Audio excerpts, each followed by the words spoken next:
사도신경 하시면서 우리의 신앙을 고백하겠습니다.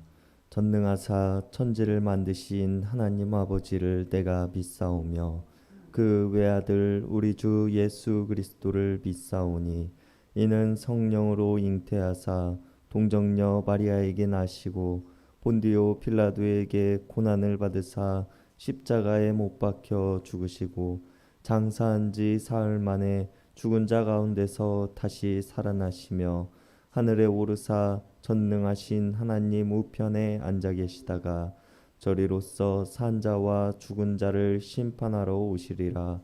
성령을 믿사오며 거룩한 공예와 성도가 서로 교통하는 것과 죄를 사하여 주시는 것과 몸이 다시 사는 것과 영원히 사는 것을 믿사옵나이다. 아멘. 우리 다 함께 찬송가 91장, 통합 찬송가 91장 부르시겠습니다. 찬송가 91장, 통합 찬송가도 91장입니다. 슬픈 마음 있는 사람 예수 이름 믿으면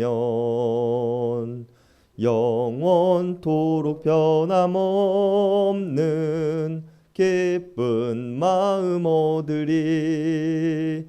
예수의 이름은 세상의 소망이요 예수의 이름은 전국의 기쁨일세.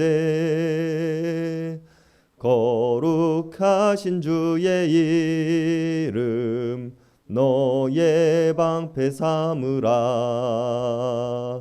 환난 시험 당할 때에 주께 기도드려라. 예수의 이름은 세상의 소망이요 예수의 이름은 전국의 기쁨일세. 존귀하신 주의 이름 우리 기쁨 되도다. 주의 품에 안길 때에 기뻐 찬송 부르리. 예수의 이름은 세상의 소망이요 예수의 이름은 전국의 기쁨일세. 우리 갈 길 다 간 후에 보좌 앞에 나가 왕의 왕께 경배하며 면류관을 드리리.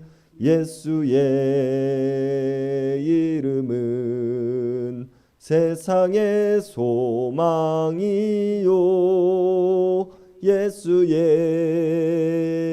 이름은 전국의 기쁨일세.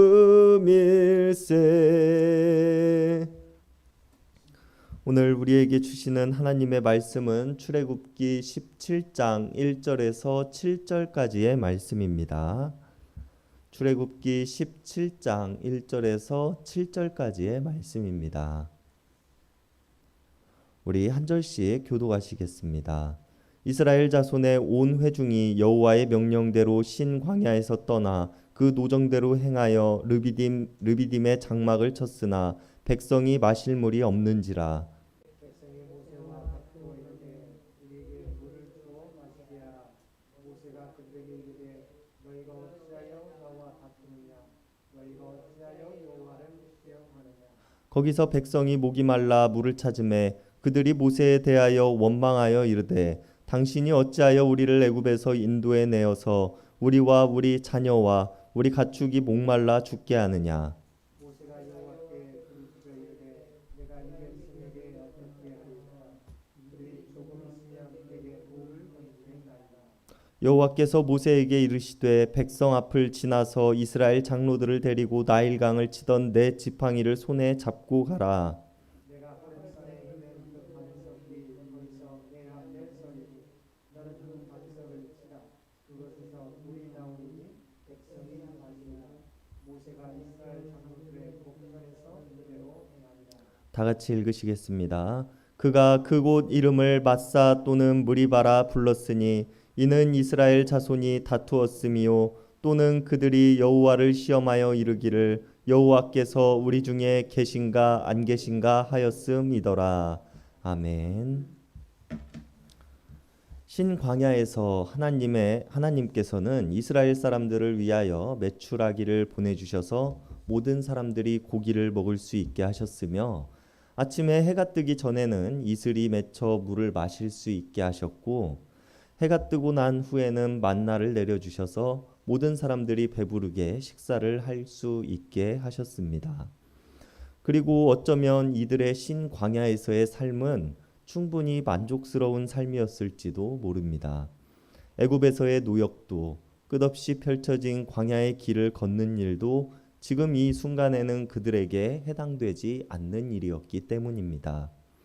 신광야에 와서 만나와 마실 물과 메추라기를 내려주시는 하나님을 경험하고 난 뒤부터 그들은 모세에게도 하나님에게도 어떠한 항의와 원망의 모습을 보이지 않는 것을 우리가 살펴볼 수 있고 그들의 행동들이 어느 정도 만족할 만한 삶이었다는 것을 반증해주고 있습니다.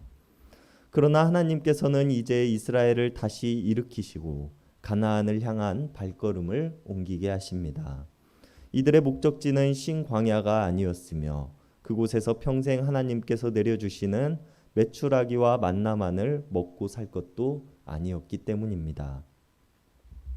그리고 오늘 본문의 시작은 이스라엘의 모든 사람들이 하나님의 명령대로 신광야에서 떠나 르비딤의 장막을 쳤다고 이야기를 합니다. 그러나 이곳에서 또 문제가 생기는데 사람들이 마실 물이 없었다는 것입니다. 그리고 이런 상황에서 이스라엘의 많은 사람들은 모세와 다투었다라고 성경은 이야기를 합니다. 지금껏 이들이 어떠한 어려움에 직면했을 때 그들이 하나님을 원망하고 모세를 원망하며 차라리 애굽에서 노역살이를 하다가 죽는 것이 나을 뻔하였다고 이야기만을 했던 것과는 달리 이번에는 원망의 도를 넘어서 백성들이 모세와 다투었다라고 이야기를 하고 있는 것입니다. 그 정도가 얼마나 심각했는지 모세는 하나님께 그들이 조금만 있으면 내게 돌을 던지겠나이다라고 호소하는 모습이 나오기도 합니다. 이스라엘 사람들이 이전보다 더욱 분노하고 모세와 다투기까지 한 데에는 분명히 그럴 만한 이유가 있었을 것입니다. 오늘 이 상황을 우리가 이해해 보기 위해서는 예수님께서 베드로와 야고보와 요한을 데리고 오르셨던 변화산 사건에 대해서 생각을 해본다면 우리가 조금 더 쉽게 오늘의 상황을 이해해 볼 수 있을 것입니다. 예수님께서는 제자들을 산 아래에 잠시 기다리게 하시고 베드로와 야고보와 요한만을 데리고 높은 산으로 올라가셨습니다.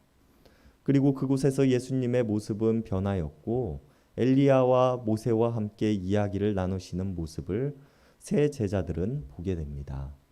그리고 이런 모습을 본 베드로가 하는 말이 있습니다. 마가복음 9장 5절에 나오는 말인데요. 우리가 여기 있는 것이 좋사오니 베드로와 다른 제자들은 변화산에서의 예수님의 영광스러운 모습과 그곳이 주는 안락함에 자신들이 앞으로 해야 할 일들을 잊고 예수님께 우리가 여기 있는 것이 좋사오니 라고 이야기를 하고 있는 것입니다. 그곳에 안주하고자 하였으며 다시 산 밑으로 내려가기를 싫어했다는 것입니다. 이미 그들에게 있어서는 충분히 만족스럽고 살만하였다라고 우리가 생각해 볼 수 있습니다. 그리고 오늘 이스라엘 사람들이 그랬습니다. 오늘 본문에 기록되어 있지는 않지만 신광야에서의 삶이 충분히 만족스러웠던 이스라엘 사람들은 그곳을 떠나 다시 가나안을 향해 나아가라고 하시는 하나님의 말씀에 베드로와 같이 우리가 여기 있는 것이 좋사오니 라고 이야기를 하지는 않았을까요? 그리고 어쩔 수 없이 하나님의 명령에 따라 떠난 길이 다시 고난의 길이 되자 그들은 마지막에 도착할 가나안은 잊은 채 자신들이 두고 나온 신광야에서의 편안함만을 그리고 있지는 않았을까요? 그리고 이러한 모습을 보여주는 이스라엘 사람들 앞에서 모세는 하나님께 다시 호소합니다. 그리고 오늘 하나님께 호소하는 모세의 모습은 더욱 절박해 보입니다. 이 백성들을 내가 어떻게 해야 하냐고 이야기를 하며 이제 자신의 힘으로는 감당해낼 수 없음에 대해서 하나님께 이야기하고 이제 조금 더 있으면 자신이 그들에게 돌을 맞아 죽게 될지도 모른다고 이야기를 합니다. 이런 모세의 호소에 하나님께서는 나일강을 치던 내 지팡이를 들고 호렙산으로 가서 그곳에 있는 반석을 치라고 말씀하십니다. 하나님의 말씀대로 모세는 모든 이스라엘 장로들이 보는 앞에서 반석을 쳤으며 그 반석에서는 모든 이스라엘 사람들이 마실 물이 쏟아져 나옵니다. 여전히 하나님께서는 이스라엘의 사람들에게 만나와 메추라기를 내려주시며 그들에게 마실 물을 허락하고 계신다는 것입니다. 여전히 그들을 인도해 내시며 여전히 그들과 함께하고 계십니다. 그러나 이스라엘의 많은 사람들은 이전보다 조금 더 힘들어졌다고, 이전에 내가 누리던 모습과는 다르다고 하여서 더욱 큰 분노와 더 큰 불평불만을 늘어놓고 있는 모습을 보여주고 있는 것입니다. 모세를 향해 지금까지 보여주었던 원망 이상으로 더 커다란 분노를 표현하고 있는 모습을 보여주면서 하나님을 시험하고 있는 모습을 보여주고 있습니다. 정도가 어느 정도로 심했느냐면 오늘 본문의 7절은 반석을 쳐서 물이 나온 장소의 이름을 마사 또는 무리바라고 불렀다라고 이야기를 합니다. 이 뜻이 이스라엘 자손이 다투었음을 이야기하면서도 또 여호와 하나님을 시험하여 여호와께서 우리 중에 계신가 안 계신가 하였음이라는 뜻 또한 가지고 있는 말이라고 오늘 본문은 이야기를 하고 있는데요. 이전에 누리던 것을 그대로 누리지 못한다고 하여서 하나님께서 나와 함께하지 않는 것처럼 내 몸이 조금 피곤하고 힘들어졌다고 하여서 하나님께서 나를 떠나신 것처럼 이들은 생각하고 행동하였다는 것을 이야기하고 있습니다. 그러나 이들이 잊고 있었던 것은 신광야가 그들의 종착지가 아닌 가나안이 진정한 종착지였다는 것입니다. 그리고 그 종착지에 가기까지 하나님께서는 그들과 함께 하신다고 약속하셨으며 그들은 반드시 가나안으로 들어가게 될 것이라는 것입니다. 우리가 하나님을 시험하여 나와 함께 계신가 계시지 않는가에 대해서 고민을 하는 것은 어리석은 일입니다. 이미 하나님께서는 많은 증거와 기적들을 통하여 그들과 함께하고 계심을 보여주셨고 앞으로도 그러실 것이기 때문입니다. 문제는 우리들에게 있습니다. 우리는 종착지를 향해서 끊임없이 나아가야 한다는 것입니다. 지금의 삶이 충분히 만족스럽고 괜찮아 보인다고 하여도 우리의 종착지가 이곳이 아니라면 털어버리고 일어날 수 있는 모습을 가져야 한다는 것입니다. 그렇기에 우리가 이 땅에 살아갈 때에 하나님 앞에 내가 여기 있는 것이 좋사오니 라고 말하기 전 우리가 진정으로 당도해야 할 곳이 어느 곳인지에 대해서 먼저 생각해 볼 수 있었으면 좋겠습니다. 하나님께서 나를 마지막에 인도하여 내실 곳이 어디인지에 대해서 하나님께 묻고 생각해 보고 하나님께서 여전히 나와 함께 하시며 여전히 나를 인도하여 내심을 우리가 믿으며 따르며 살아갈 수 있는 오늘 하루가 되기를 바랍니다. 기도하시겠습니다. 언제나 우리를 인도하시며 우리를 도우시는 하나님, 여전히 나와 함께 하시며 나에게 좋은 것을 주시는 하나님을 우리는 느끼지 못하고 경험하지 못하며 살아가고 있는 모습은 아닌지 돌아봅니다. 우리의 우둔함과 무딘 영성을 불쌍히 여겨주시옵소서. 이스라엘 민족들이 지금 순간들이 힘들다고 하여서 하나님께서 나와 함께 하시는지에 대해서 시험하였던 것과 같은 과오를 겪게 하지 않게 하시고 지금 이 자리가 좋다고 하여서 하나님께서 예비하신 곳을 향하는 발걸음을 멈춘 채 머무르는 자들이 되지 않게 하여 주시옵소서. 내 인생이 하나님께서 예비하신 곳으로 끊임없이 향하는 모습이 되게 하시고 그 안에서 놀라운 기적과 은혜를 베푸실 하나님을 기대하게 하시옵소서. 언제나 우리를 도우시는 하나님을 내가 믿으며 우리를 구원하신 예수님의 이름 받들어 간절히 기도드렸습니다. 아멘. 이 시간 우리가 우리 개인을 위한 기도, 이웃을 위한 기도, 교회를 위한 기도, 세상을 위한 기도하는 시간 갖도록 하겠습니다.